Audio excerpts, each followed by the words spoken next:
And I will just say thank you to our witness who has been sitting here for now for 4.5 hours without a break, I think maybe a little bit under the weather. And you have outlasted pretty much everyone here but Senator Britt and myself. So thank you for being here today. I'm in good company. Well, certainly coming in behind someone as strong and as passionate and as committed to doing the right thing and to justice.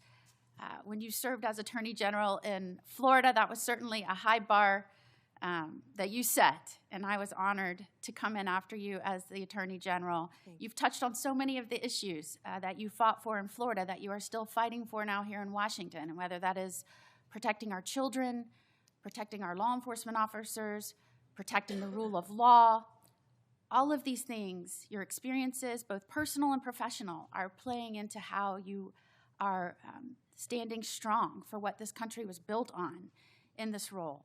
And I, for one, am proud not only to be here as a United States Senator, the most junior member of this committee, but to be here and working in Washington right now with the honor of serving as a senator and watching this administration and certainly you bring this country back to its bearing, that we are a nation that is a government for the people with the consent of the governed. And if we are going to protect life, liberty, and their opportunity to pursue happiness, we have to guarantee safety. It has to be a mission. And that starts in our communities and our states. And I think what people are missing is the federal government has a set of laws that it is working within federal jurisdiction, that it is incumbent upon them to execute and enforce within the states. And I'm watching what has happened around this nation as a result of what has happened under the Biden administration and what they allowed to happen purposefully, whether that was rogue prosecutors, defunding police, decriminalizing crime, allowing juveniles to run rampant with no accountability, revolving jailhouse door, no respect for the rule of law. It goes on and on and on. And you're seeing that now playing out in the cities around this country. And what is very terrifying, and I think you would agree, is this is not your Democratic Party of yesteryear, where we might have said they're soft on crime. This is now a Democratic Party who is offering support for and encouraging obstructionist behavior, threats of violence against law enforcement. And as the wife of a law enforcement officer, as someone who's committed my own life as a federal prosecutor, attorney general, now as a U.S. senator, Judge. It is and a judge, thank you. I think I had to demonstrate that a little bit earlier. It is horrifying to me that where we used to talk about differences in policies, where one party was thought to be tough on crime and one party was thought to be soft on crime, we're not talking about the fundamental ideals and structure on which this country was built. And I have been horrified watching the partnership between a governor in Illinois and a mayor in Chicago, and the collaboration, some might say the corruption, and the rhetoric they are using. And I have to say this because I think for somebody like you and somebody like me, it makes you extraordinarily concerned for the success and future of this country. Pritzker, he uses words like, this is an unconstitutional invasion of Illinois, militarized CBP and ICE agents to the street of Chicago to cause violence and chaos in the city. And I quote, Pritzker, people are getting detained, they're getting arrested, U.S. citizens, making it a war zone. Pritzker, it's a war zone, and they are using tear gas and chemical agents at peaceful protesters. Pritzker, they are waging war on our people. Pritzker, we must now start calling this what it is, Trump's invasion. Not to be outdone, though, by Johnson, who says that, and I quote, law enforcement is a sickness We have a rogue, reckless group of heavily armed mass individuals roaming throughout our city. Johnson, ice lies and people die.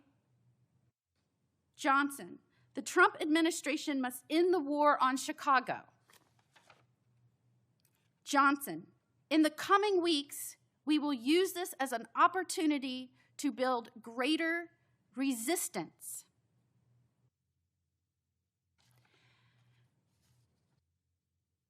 I am wondering if Pritzker and Johnson understand that there are federal laws that criminalize inciting violence against law enforcement and federal agents.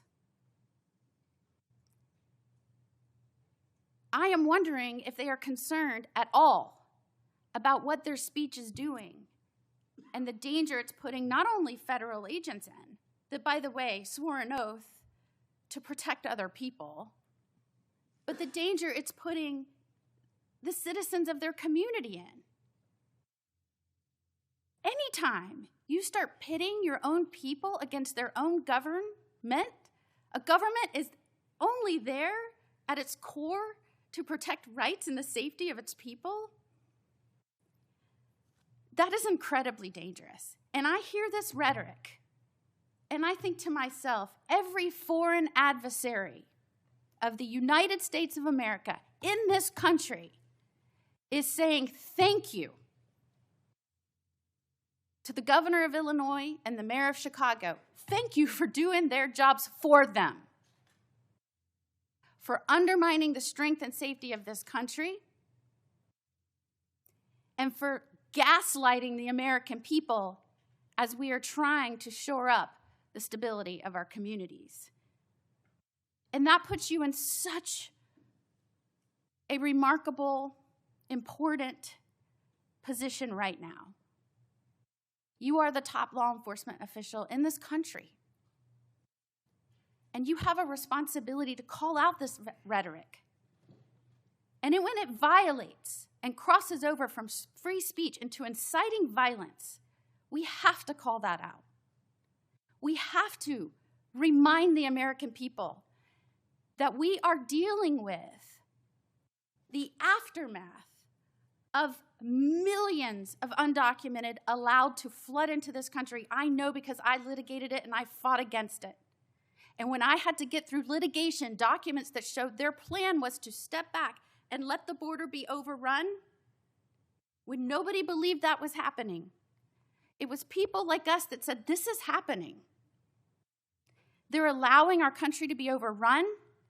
They're allowing, through rogue prosecutors and an undermining and demoralization of law enforcement for our cities to fall prey to criminals. They are allowing this to happen. And they are doing so, trust me, cheered on by our adversaries.